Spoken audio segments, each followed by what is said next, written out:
أعوذ بالله السميع العليم من الشيطان الرجيم بسم الله الرحمن الرحيم الحمد لله رب العالمين وبه نستعين وصلى الله على محمد وصحبه الطاهرين وعلى الله عليهم أجمعين من الآن إلى قيام يوم الدين آمين رب العالمين. Une vidéo concernant la personnalité maudite de Amr al-As, qui était le conseiller de Muawiyah, la'natullah alayh. Avant de commencer sa biographie, il y a quelques points qui démontrent sa perfidie, tout en sachant qu'il y a une chose importante à savoir, c'est que Amr al-As connaît la vérité. Il connaît que la vérité est du côté de l'imam Ali alayhi salam. Entre autres, il y a une poésie connue, que vous pouvez chercher en langue arabe, qui est très éloquente, qui montre la valeur de l'imam Ali alayhi salam. Et même vous pouvez aller mais c'est pas l'objet de ma vidéo, mais vous pouvez chercher les conseils de Amr al-As vis-à-vis de ses fils, et vous voyez qu'il est convaincu de la vérité, mais que volontairement, pour la recherche de la dunya, de cette vie d'ici-bas, il choisit l'autre chemin. Donc c'est très très grave. C'est pas comme quelqu'un qui a été manipulé, ou bien qui croit, dur comme fer, que par exemple les Omeyyades c'est la vérité, mais là, ou bien quelqu'un qui est perfide, mais qui ne croit pas du tout au Ahlul Bayt, alayhi salam, là Amr al-As lui croit.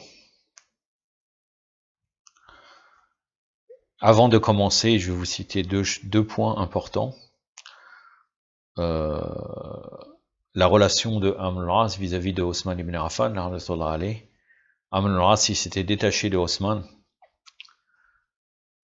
parce que Osman l'avait retiré du gouvernorat d'Égypte, donc c'est pour ça lui il avait un problème.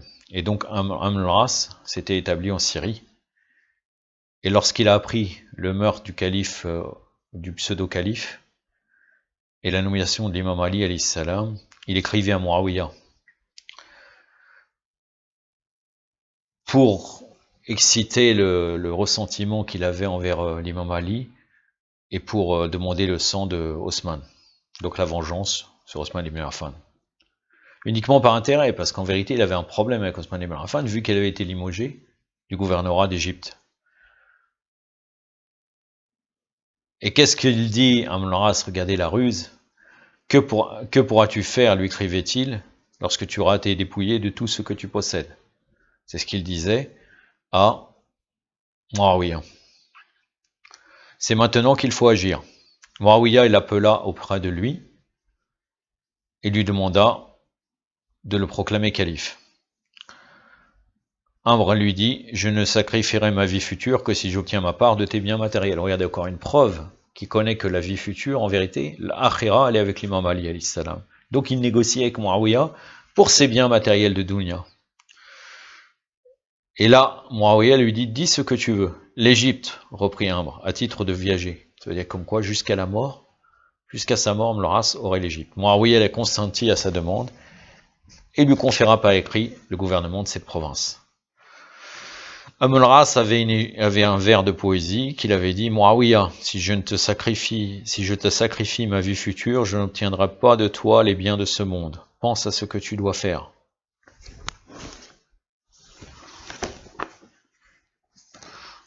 Un instant, il y a une petite chose que je dois faire rapidement. Oui, pardon. Pense à ce que tu dois faire. Si tu me donnes l'Égypte, tu conclus un marché avantageux, car tu achètes un cher qui peut aussi bien nuire que servir. Moujadhab, donc les prairies d'or, El-Masoudi. Juste pour vous dire que cette vidéo va être un peu longue, à peu près, je pense, une 40aine de minutes. Car j'ai beaucoup de choses à dire et je ne veux pas séparer pour éviter aussi de faire plusieurs épisodes d'une série qui n'a pas lieu d'être. Parce que c'est pas un sujet très très long qui nécessite plusieurs heures. L'imam Ali alayhi salam, il y a une lettre de l'imam Ali qu'il a envoyée à Amr al-As quand il s'est allié à Muawiyah ibn Abi Sufyan, la lettre numéro 39 de Nahj al-Balagha Sharif.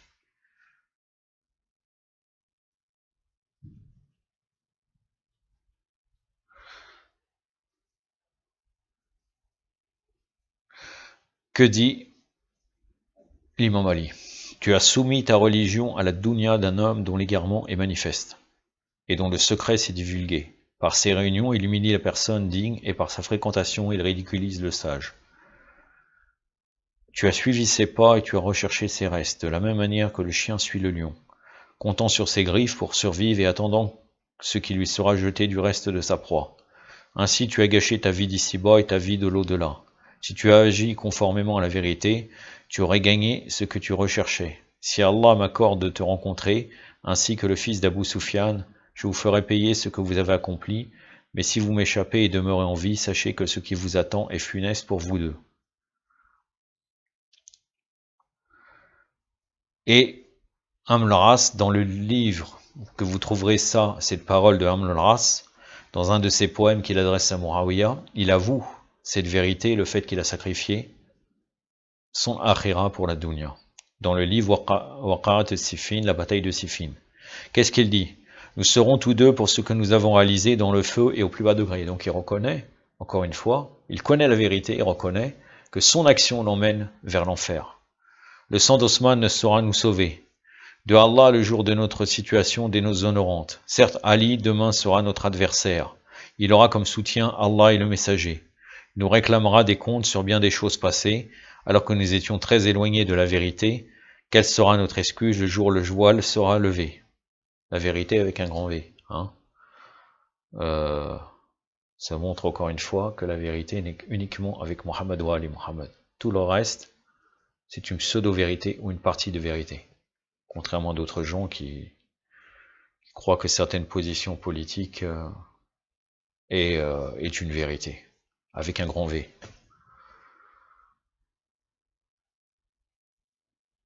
Quelle sera notre excuse le jour où le voile sera levé? Malheur à toi demain en ce jour et malheur à moi. Le plus grave, c'est que finalement, quand quelqu'un se positionne en tant que chiite, et qu'on rappelle cela, on n'est pas accepté. On fait l'objet de railleries. Après, qu'est-ce qu'on peut faire? Est-ce qu'on choisit la vérité de Muhammad wa Ali Muhammad avec un grand V? On choisit des... Et on demande juste que ça soit corrigé, en fait, qu'on évite d'écrire grande vérité avec un V grand, pour montrer que ça serait la vérité. Alors qu'il n'y a que Muhammad wa Ali Muhammad dans la vérité, en vérité. C'est pas possible autre chose. Mais bon, est-ce qu'on a compris le schisme? Je sais pas. C'est moi qui suis quelqu'un de muta'assib, à mon avis. Sûrement. Amr al-As était un rusé démagogue, un imposteur habile aux multiples visages, opérant de subites volte-face déconcertantes. Il était classé dans le groupe des 4 Arabes les plus malicieux. Ça, c'est dans Siyar al-Alam al-Nubala, le volume 3, page 58, le récit 15. Tardib el-Kamal, volume 22, page 82, 4388. Ousoud al-Arba, 4, 234. Donc la page 234, 3971 dans le chapitre. El Bidaya wa Nihaya, le volume 7, page 54. Nous arrivons à son origine. Il possédait une origine liée à la débauche. Sa mère, El Nabira, était une femme de mauvaise vie, très connue pour ses mauvaises mœurs. Lorsque Amr naquit en l'an 50 avant l'Hégire, elle affilia 5 pères supposés, pour ensuite désigner Al-As comme père. Rabiat al-Abrar, volume 3, page 548, El-Aqt al-Farid, volume 1, page 347, le commentaire de Najj al-Balara, volume 6, 284, page 284 et 285. Malheureusement, généralement quand on parle du commentaire de Najj al-Balara, ce n'est pas un commentaire chiite, on parle du Ibn Abil Adid el-Mu'tazila. C'est comme si presque de nos jours, il n'y a que 2 commentaires de Najj al-Balara. Il n'y a que Ibn Abil Adil al-Mu'tazili ou bien Mohammed Abdou. Mohammed Abdou, parmi les réformateurs égyptiens, qui étaient un peu avant le mouvement des frères musulmans, qui était dans la même lignée, avec Jamaluddin Afghani, Assad Abadi, le rationaliste franc-maçon. Quelqu'un peut chercher, il trouvera cela. Mais bon, ce qui compte, c'est leur slogan. Amr grandit dans le giron de celui qui offensait abusivement le prophète. Il a entendu dans le saint verset. Là, on parle de de Surat al-Kawthar, le verset qui dit A'udhu billahi samir al-alim minash shaitanir rajim, inna shani'aka wal abtar. Celui qui te hait, sadaqallahu al-aliyyul azim. Celui qui te hait sera certes sans postérité. Parce qu'ils accusaient le prophète, sallallahu alayhi wa alayhi, ils se moquaient de lui en disant qu'il n'avait pas d'enfant, de mâle. Et donc là, cette Surat al-Kawthar est descendue pour Fatima az-Zahra alayhi salam. Un des sens, bien sûr. Le sens premier, en vérité, c'est Fatima az-Zahra. Mais après, le Kawthar, c'est aussi un bassin du paradis et bien d'autres choses. C'est le verset numéro 108, dans la sourate numéro 108, donc sourate al-Kawthar, le verset numéro 3. Donc ça, sur le début de sa biographie, et le fait qu'il a grandi dans le giron de ceux qui offensaient le prophète, sallallahu alayhi wa alayhi, c'est trouvable dans El-Bidaya wa Nihaya, volume 3, page 104, volume 5, page 307, El-Dar al-Mansour de Suyuti, volume 8, page 647. L'imam Hassan alayhi salam disait de lui et de son origine le plus illégitime des filiations et les plus perfides dans leurs fonctions. Le commentaire de Naj al-Balara, volume 6, page 291. Amr al-As offensait exagérément le prophète sallallahu alayhi wa alayhi. À la Mecque, il usait de la poésie satirique pour le discréditer, en raison de la permanente manifestation de sa haine et hostilité à l'égard du messager sallallahu alayhi wa alayhi. Celui-ci le maudit et implora Allah. Allahumma, oh mon Dieu, Amr al-As m'offense par sa poésie satirique, et tu sais que je ne suis pas poète. Aussi maudis-le d'une malédiction multipliée, par autant de fois qu'il m'offensait dans toute maison par sa poésie satirique. Ça, c'est le droit du prophète contre Amr al-As, une malédiction. El-Idda, page 84, El-Irtijaj, donc de Tabarsi, volume 2, page 36, le commentaire de Naj al-Balara, volume 6, page 282 et 291. Lorsqu'un certain nombre de musulmans ils se sont dirigés vers l'Éthiopie, Amr al-As faisait partie de la délégation des Mouchriquines pour demander comme quoi on leur donne ces musulmans-là qui avaient immigré. Mais bien sûr, il échoua dans sa mission. Le Négus d'Abyssinie avait défendu les musulmans. Musnad ibn Hanbal, volume 1, page 431, récit numéro 1740, El-Sirat al-Nabawiya d'Ibn Hisham, volume 1, page 358, Siyar al-Alam Nubala, volume 3, page 61, récit 15, Usud al-Arba, volume 4, page 232, le récit 3971, Al-Bidaya wa Nihaya, volume 3, page 70 à 72. Ibn Abil Hadi, donc le commentateur, et le Mortazili donc Bakri, il a décrit Amr al-As. Il dit Amr al-As était l'un de ceux qui offensaient le messager d'Allah sallallahu alayhi wa alayhi à la Mecque. Il le calomniait et plaçait des pierres sur son chemin, car le messager d'Allah sortait la nuit pour accomplir le tawaf autour de la Kaaba. Il plaçait ces pierres animées d'un désir haineux de faire tomber le prophète sallallahu alayhi wa alayhi. En raison de sa haine violente à l'encontre du messager d'Allah, Amr fut choisi par les gens de la Mecque pour se rendre auprès du Najashi, donc c'était le roi d'Éthiopie à cette époque, dans le but de l'inciter à la condamnation de la religion, à l'expulsion d'Éthiopie des émigrés musulmans, ainsi que pour assassiner Ja'far ibn Abi Talib à la première opportunité qui lui serait offerte. Le commentaire de Naj al-Balara, volume 6, page 283. Amr al-As combattit les musulmans dans plusieurs batailles aux côtés des polythéistes. Lorsqu'il vit que l'islam connaissait un succès irrémédiable, par opportunistes comme Abu Sufyan, il se convertit à l'islam en l'an 8, avant la libération de la Mecque. Il avait une complète connaissance des opérations de grande envergure à mener en temps de guerre. Le prophète le nomma commandant de l'expédition contre les Salasil. Plus tard, Abu Bakr et Omar, l'arnatullahi alayhima, lui confièrent de hautes fonctions dans leur armée.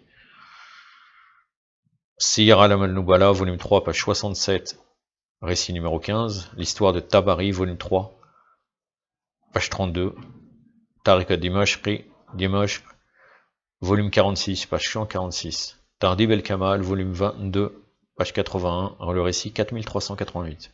Kamil el-Kamil fi Tarikh, volume 1, page 604, Usud al-Arba, Arba, volume 4, page 233, le récit numéro 3971. Lorsque le prophète tomba martyr, sallallahu alayhi wa alayhi, Amr al-As était en mission à Oman.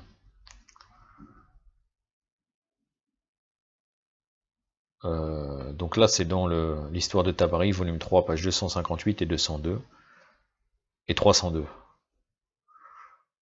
Mais selon d'autres sources,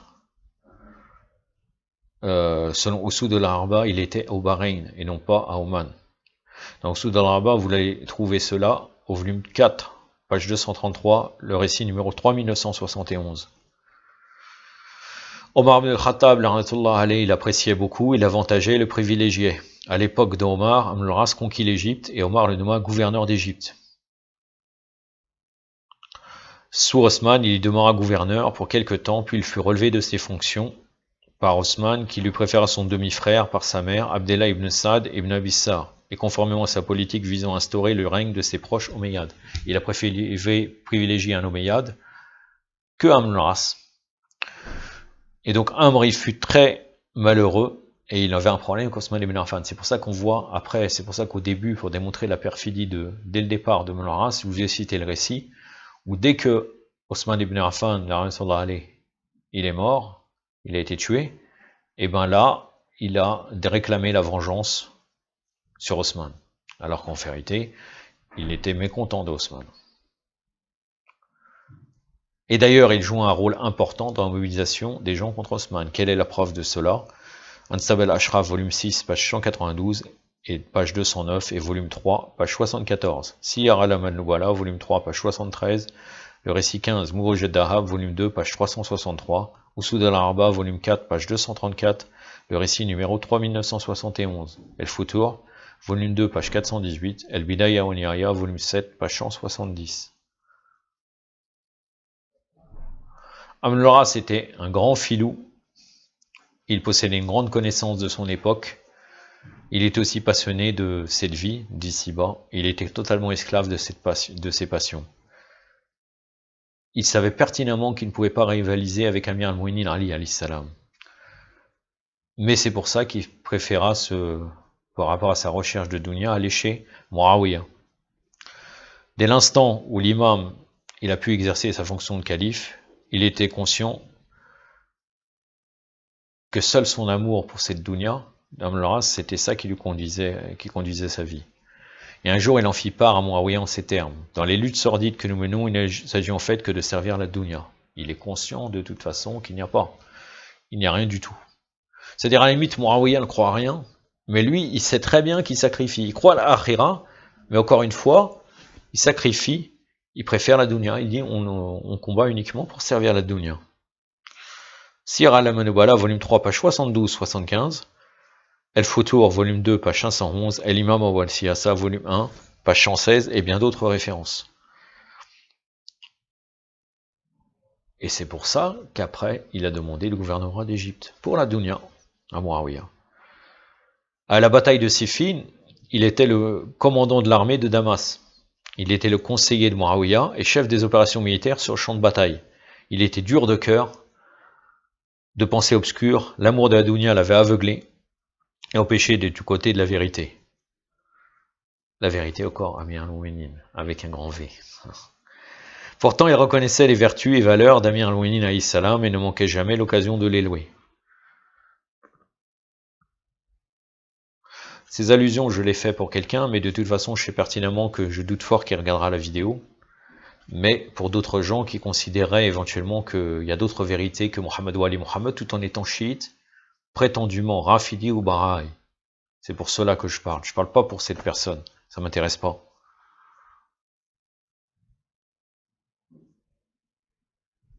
C'est juste pour qu'éviter que les croyants tombent dans le rafla. Des fois, on est dans des combats politiques que je dis pas. J'ai pas dit que c'était faux, les combats. Mais quelquefois, on a des choix qui nous amènent à délaisser notre passion de ces sujets-là, nous amène à raconter n'importe quoi totalement en opposition avec l'idéologie. C'est comme si par exemple quelqu'un qui veut parler d'une certaine communauté, comme ces gens-là nous voiraient comme des goyim, hein, donc non-juifs et comme des animaux, on emploierait le terme goy pour nous. Comme ça je suis encore plus précis. Les goy, c'est les noms chiites, selon Al-Bayt. Ça veut dire goyim, c'est-à-dire quelqu'un un animal ou quelque chose comme ça.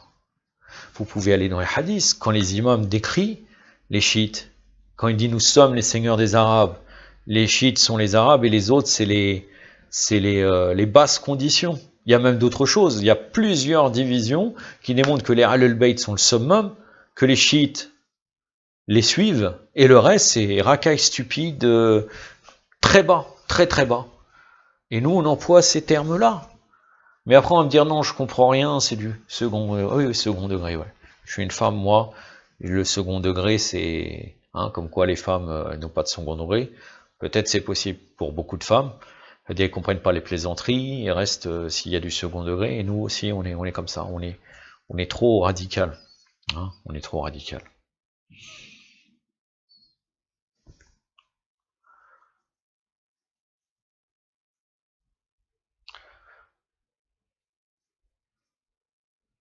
Cette personne-là pourrait vérifier dans les hadiths. L'imam Saleh alayhi salam, il dit quoi? Al-qawlu minni fi jamil al-ashya qala li Muhammad. Même Sharia Salhabib disait souvent ça. Nos positions sont liées aux paroles de Muhammad ou Ali Muhammad. Il n'y a pas autre chose. Tu te positionnes en tant que chiite, tu revendiques en tant qu'être chiite. Si par exemple, quelqu'un fait des vidéos et dit qu'il n'est pas chiite, c'est-à-dire tu parles de la politique, fais ce que tu veux. Mais à partir du moment où tu touches à un point où tu te dis chiite dans tes propres vidéos, tu dois assumer ta position. Donc dans ce cas, il n'y a pas de choses dans la doctrine. À moins encore une fois qu'on est laïque. On va me dire non, laïque c'est péjoratif. Mais laïque c'est quelqu'un qui sépare la religion de ses positions en fait. Il y a une fracture. Ta religion chez toi, et le reste tu vis une vie comme tu veux. C'est du laïcisme en vérité. C'est du laïcisme. On revient. Donc il était empêché, aveuglé, empêché d'être du côté de la vérité. Et pourtant il reconnaissait les vertus et valeurs d'Amir al-Mu'minin. Vous avez vu, c'est pour ça que je vous avais parlé de la poésie. Et ne manquez jamais l'occasion de les louer. Ansab al-Ashraf, volume 3, page 73. Tabari, volume 4, page 161. Pourquoi vous devrez revenir là? Si vous cherchez dans les livres, parce que vous allez trouver que cette personne maudite aimait l'imam Ali alayhi salam. C'est pas qu'il l'aimait, pardon, je me trompe, si on ne le combat pas. C'est quelqu'un qui connaît où elle est la vérité. Comme Omar Amsad, l'arnatullah alayhi, qui sait très bien qu'en choisissant le gouvernement de Rey, lors de la bataille de Karbala, quand Bilal ibn Ziyad lui a proposé la première nuit, il lui a dit jamais j'accepte de combattre l'imam Hossein. Il savait que sa passion c'était pour la ville de Rey, qui est dans la banlieue actuellement de Téhéran, banlieue ou bien peut-être la ville, parce que maintenant c'est grand, c'est très grand la ville de Téhéran, que maintenant actuellement il y a Shah Abdel Radim al-Hassani, redondant et allé, un descendant de l'imam Hassan, compagnon de l'imam El-Hadi alayhi salam. Et c'était très très beau, il a choisi la ville de Rey et combattre l'imam Hossein alayhi salam, l'arnatullah alayhi. Parce que recherche de dunya. Amr al-Ras c'est la même chose. Amr al-Ras c'est exactement pareil.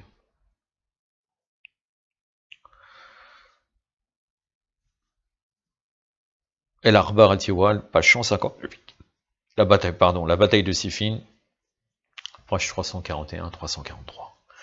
Il connaissait la puissante personnalité d'Ammar ibn Yasir, et le hadith du messager d'Allah visant Ammar de la façon dont il serait tué. Tu seras assassiné par le groupe rebelle. Il sait très bien qu'il est dans l'égarement. D'autre part, il était conscient de la petitesse de Muawiyah et de sa lâcheté et de ses excès. Pourtant, il n'avait rien à lui reprocher, car lui-même était encore plus ignoble et dépravé. À la vue de la mort qui allait l'enlever, par le tranchant de Dul-Fiqar, le sabre de l'imam Ali à deux têtes, bien sûr, qui est comme ça, il se déshabilla totalement au point de dévoiler ses parties intimes face à Amir al-Mu'minin. Il savait très bien que quand il aurait vu les parties intimes, l'imam Ali il aurait détourné son regard, il l'aurait pas tué. Qu'il le pourchassait, sachant qu'il parviendrait par son geste honteux à détourner de lui le regard de l'imam. Ce fut ainsi qu'il échappa à une mort certaine, et cette ruse odieuse demeura consignée comme l'acte le plus avilissant de sa vie. El Futur, volume 3, page 47, El Bidaya wa Nihaya, volume 4, page 20, volume 7, page 264. Et donc, il y a même eu des poésies de gens qui étaient opposés à Amr al-As, même d'autres gens qui, pour plaisanter, se moquaient de son acte, comme quoi il a été sauvé par ses parties intimes. Il fut à l'origine de ficher des Corans à la pointe des lances et de les lever au-dessus des têtes lorsqu'il vit que la bataille de Siffin tournait à l'avantage de l'armée de l'imam Ali alayhi salam. Ainsi, par cette ruse, il sauva l'armée de Damas d'une défaite inéluctable.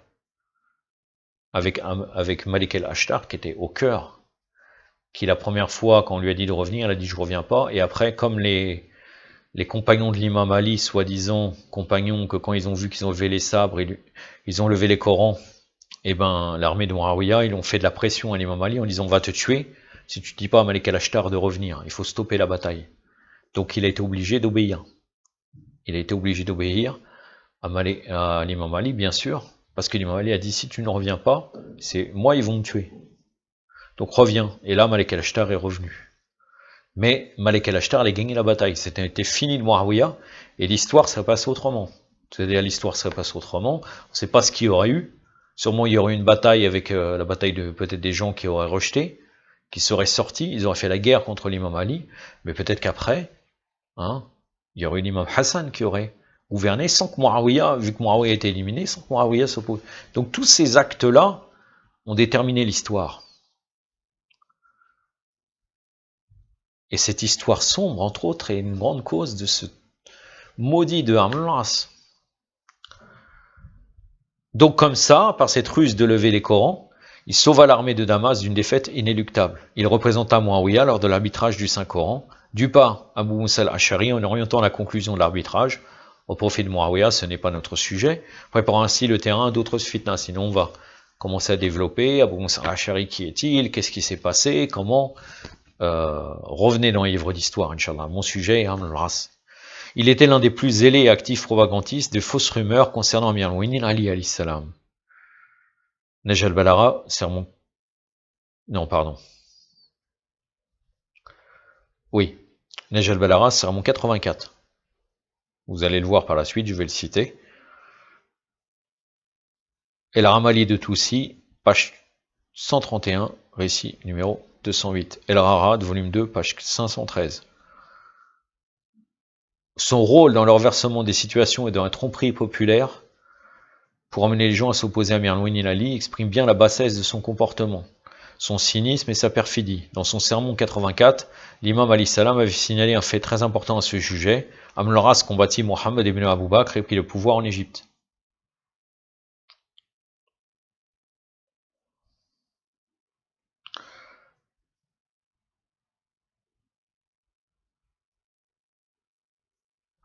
Il mourut en l'an 43 de l'Hégire, laissant derrière lui une fortune colossale composée d'énormes quantités de dirhams et de dinars. Il a été rapporté que sa fortune fut transportée par 70 chameaux chargés d'or.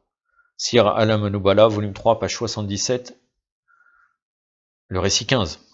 Donc, que dit le sermon 84 concernant Amr al-As? Surprenant, le fils de la femme réputée de mauvaise mœurs propage à tort auprès des gens de Syrie que je possède une tendance au divertissement, et que je suis un homme qui aime plaisanter dans l'exercice de la lutte et du combat. Il blasphème et fait preuve d'impiété. D'évidence, la pire des paroles est celle qui repose sur le mensonge. Il parle pour mentir, il promet et trahit. Il demande de manière importune, et lorsqu'il est sollicité par un nécessiteux, il est avare. Il trahit le pacte, il rompt le lien de parenté. En période de guerre, et tant que les sabres ne sont pas dégainés, il est celui qui ordonne et interdit. Mais dès que les sabres s'agitent, sa plus grande ruse est d'exhiber ses parties intimes face aux héros. En vérité, ce qui m'empêche de plaisanter est par Allah le souvenir de la mort, et ce qui l'empêche de dire la vérité est son oubli de l'autre monde. Il n'a pas prêté serment d'allégeance à Muawiyah avant de lui poser sa condition, lui réclamant un don en compensation de l'abandon de la religion au profit de la corruption.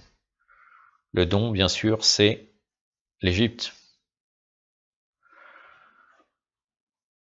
Je vais vous parler et revenir sur l'origine de Amr al-As, le récit de son origine.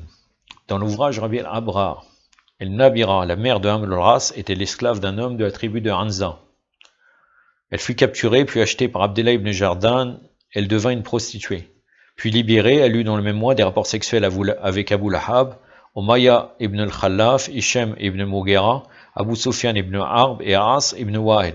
Enceinte de Amr, À sa naissance, tous ces hommes ont réclamé la paternité, mais sa mère tranchait en faveur d'El-Ras, qui l'entretenait avec largesse. Donc elle a choisi le plus riche comme étant le père de Amr al-As. Mais ce n'est pas lié réellement. Est-ce qui était le père? On ne sait pas. Hein, puisqu'il y avait, en un mois, il y a 5 hommes qui passaient sur elle.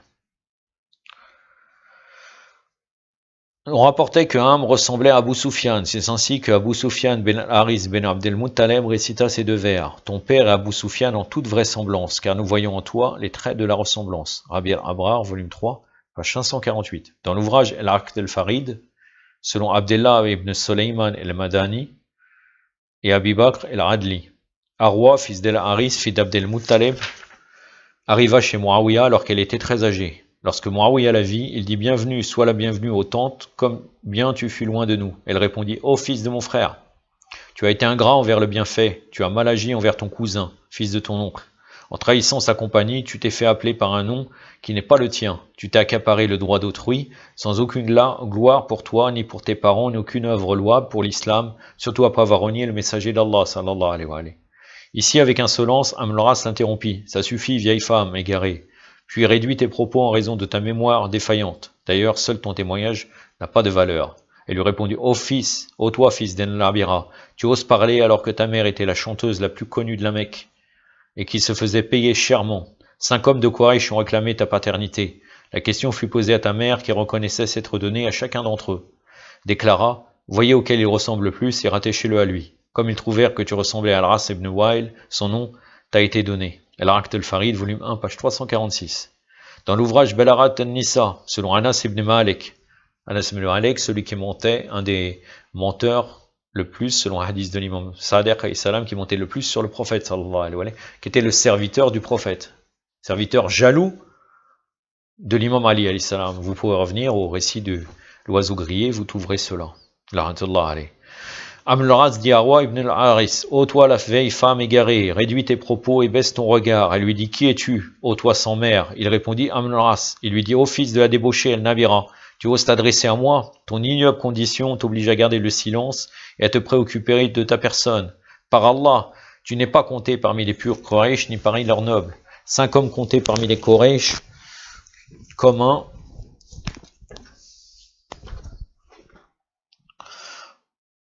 prétendirent chacun être ton père. J'ai vu de mes propres yeux à la Mecque, au jour de Mina, ta mère traîner avec des hommes pervers. Identifie-toi à eux, car tu es à leur image. Balarat al-Nisa, page 43. Dans Shar al-Najal Balara, donc d'Ibn Abdel Hadid, d'après Abi Ubaida Mahmar ibn al-Munsanna, dans l'ouvrage Al-Ansab, au jour de la naissance de Amr, 2 hommes revendiquèrent la paternité, Abu Sufyan ibn Harb et As ibn Wa'il. Alors les gens demandèrent à sa mère de choisir entre les deux, celui qu'elle considérait comme son père. Elle désigna El-Ras ibn Wa'il. Abu Sufyan dit, je n'ai aucun doute sur le fait que c'est bien moi qui l'ai déposé dans l'utérus de sa mère, mais celle-ci ne désire que El-Ras. Il fut dit à sa mère, Abu Sufyan est plus noble d'origine. Elle répondit, El-Ras ibn Wa'il pourvoit largement mes besoins alors qu'Abu Sufyan est un avare. Commentaire de Najal Balara, volume 6, page 284, Bir el-Anwar, volume 33, page 230, le récit numéro 516. Oui, Abu Sufyan est un avare, vous l'avez vu. Comment Hind ibn Abi Sufyan pardon. C'est pas Hind Abu Sufyan, sinon c'est... Comment Hind se plaignait de son mari Abu Sufyan.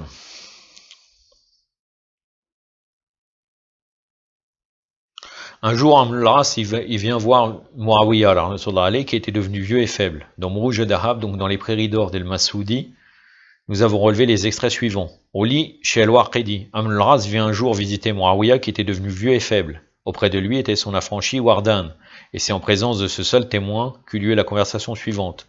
Commandeur des croyants, demanda Amr, quels sont les plaisirs qui ont encore de l'attrait pour toi? Entre parenthèses, encore une fois, si vous revenez à la poésie qu'il a fait sur Imam Ali, il attribue commandeur des croyants, uniquement commandeur des croyants, l'imam Ali. Mais tout ça, la recherche de Dunya, il doit satisfaire Muawiyah. Donc il lui dit commandant des croyants. Commandant des croyants, demanda Amr, quels sont les plaisirs qui ont encore de l'attrait pour toi? Muawiyah répondit, les femmes, je n'en ai plus envie. La parure, ma peau s'est usée au contact des étoffes les plus moelleuses et les plus riches, et je ne saurais dire quelle est la plus douce. La table, Je me nourris de mets si délicats, si savoureux, que j'ignore lequel est le meilleur et le plus succulent. Les parfums, mon odorat savouré de si exquis que je ne pourrais discerner le plus suave. Non, je n'ai plus de grand plaisir que de boire frais en été et de voir circuler autour de moi mes enfants et mes petits-enfants. Et toi, Amr, qu'aimes-tu encore? Une terre que je cultive, dont je retire les fruits et un revenu, répondit Amr. Vous voyez que Muawiyah, à la fin de sa vie, malgré qu'il a tout joui, il a tout son seul plaisir, c'est ses enfants et ses petits-enfants. Il a été blasé en vérité de ce monde. C'est pour ça que tout va s'arrêter, mes frères et mes sœurs. On profite, certaines personnes profitent, n'arrivent pas à choisir le droit chemin, mais à la fin tout termine, et après il n'y a que le regret. Une terre que je cultive dont je retire des fruits et un revenu, répondit un. Muawiyah se tournant vers son affranchi, et toi Wardan, lui dit-il, quelle est ta dernière jouissance? Wardan répondit, une action noble et généreuse qui me fait des obligés parmi les hommes, nobles et importants, mais dont ils ne me récompenseront pas avant que je rencontre Allah, car j'enverrai alors des suites profiter à leurs descendants. Assez de conversation pour aujourd'hui, s'écria Muawiyah. Cet esclave vaut mieux que toi et moi. Oui, puisque Wardan, là, parle de l'au-delà. La rencontre avec Allah. Mourouj Dahab, Muhammad al-Jouar, Abil Hassan al-Ibn al-Hussein ibn Ali al-Masoudi. Le volume 3, page 33-34. Donc, je vais m'arrêter juste par un tout petit point, dernier point. En 43, donc 664 de l'ère chrétienne, il mourut en Égypte, Amr al-As, Ibn al-Wahil ibn Saym ibn Suhail ibn Sa'd, âgé de 90 ans. Toujours les injustes, ils vivent. Subhanallah.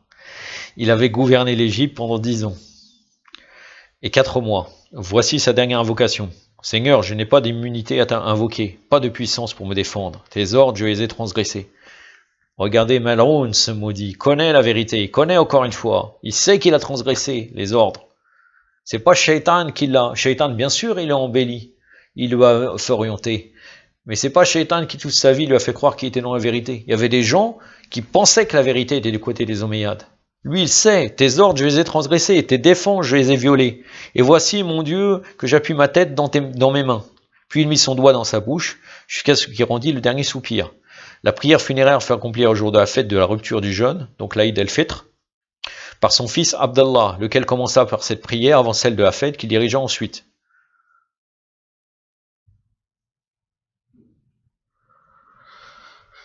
Le père de Amr avait été un des railleurs du prophète, et c'est pour lui que fut révélé Inna shaniyaka wal abtar, comme je vous ai dit, sadaqallahu al-ali al-adim. Celui qui te hait, voilà celui qui n'aura jamais de postérité. Muawiyah maintint Abdallah dans les fonctions exercées par son père. La succession de Amr sont composées en or de 325 000 dinars or, en argent de 2 millions de dirhams, de 200 000 dinars de revenus en Égypte, et d'une propriété dans ce pays nommée El-Ward, et valant 10 millions de dirhams. Le poète Ibn Zabir al-Asadi fait allusion à Amr dans ce passage. N'as-tu pas vu les vicissitudes de la fortune accabler Amr ibn el-Sami, à qui revenaient les impôts d'Égypte? De quoi lui ont servi sa prudence, ses stratagèmes habiles et cet amas de biens, lorsque le destin s'est accompli, lorsque la mort l'a rejoint? Le voilà gisant sous la terre nue. C'est moi qui ajoute lorsque la mort le rejoint, puisque lorsque le destin s'est accompli, c'était la mort. Le voilà gisant sous la terre nue, dépouillé de ses enfants et de ses immenses richesses. Donc toutes ces richesses-là ne lui ont rien servi. Toujours, ça c'était dans Mourouj Dahab, donc les prairies d'or, volume 3, page 34-35. Je vais m'arrêter ici. Normalement, je voulais vous réciter pour finir en beauté, car nous avons été vraiment dans les ordures de l'histoire, par un récit de Mémorial des Justes, mais j'en suis au volume 2, et le premier récit est assez long, donc je vais vous laisser, ça fait déjà 40 minutes. Inch'Allah, la prochaine fois, je serai dans la suite, la partie numéro 15 de commentaire de Dora Notba.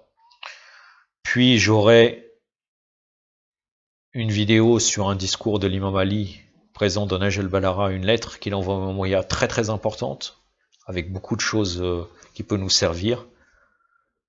Et toujours le commentaire de Dora Notba. Et je vais commencer une analyse d'un livre salafiste. Donc commencer une série qui s'appellerait Croyance de la secte Bakri. Yaktafi ba'd al-qadr, insha'Allah, bi'idnillah. Yaktafi ba'd al-qadr, wa sallallahu ala Muhammadin wa atrati wa ta'irin. Wassalamu alaikum wa rahmatullah.